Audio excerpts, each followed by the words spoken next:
Hi guys, మరి ఈరోజు అయితే మరి నేనైతే సొమ్ముల కాడ వచ్చినాను. సొమ్ములకి వస్తే ఈరోజు అయితే మరి ఈత కొండపైన తోగిపోచ్చాము అనమాట. సొమ్ములు మేపని వచ్చిన తర్వాత అయితే మరి వాతావరణం అయితే ఈ విధంగా ఉంటుంది.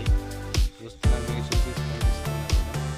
ఆ కొండపైన వర్షం పడుతుంది, మా సైడ్ కూడా పడుతుంది అనమాట. వర్షం చూస్తున్నాం, వెనకాల అయితే మబ్బుగా తక్కువ ఉందన్నమాట. వర్షం అయితే ఈ వర్షం పడినట్టు ఉంటుంది.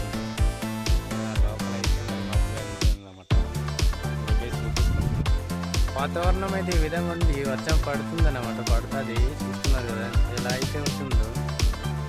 కారు చీకట్లే ఉంటుంది, ఇటుకైతే అయితే తరగన అవుతుంది అనమాట. ఈ విధంగా ఇప్పుడైతే ఈ వర్షం పడినట్టు ఉంటుంది, చూస్తున్నారు కదా. ఆ లోకల్ అయితే వర్షం పడుతుంది. మేమైతే సొమ్ములు అయితే ఇక్కడైతే మరి ఇక్కడ ఒకేసినాం. ఎవరైనా అయితే మరి ఒక్క దగ్గర చేయాలి, ఎందుకంటే వర్షం వచ్చింది అనుకో మనం చెదిరిపోయేదంటే సొమ్ములు అయితే అడలేము. అందుకే అలాగనే చెయ్యి. మేమైతే ఇక్కడైతే సొమ్ములు అయితే ఇవన్నీ ఒక దగ్గర పెడదామని అనుకున్నాం. ముందైతే మరి ఈ విధంగా అయితే వాతావరణం అయితే అయిపోతుంది అన్నమాట. ఈ చిన్న షార్ట్ వీడియో మీకు నచ్చితే ఒక లైక్ చేయండి. ఇప్పుడైతే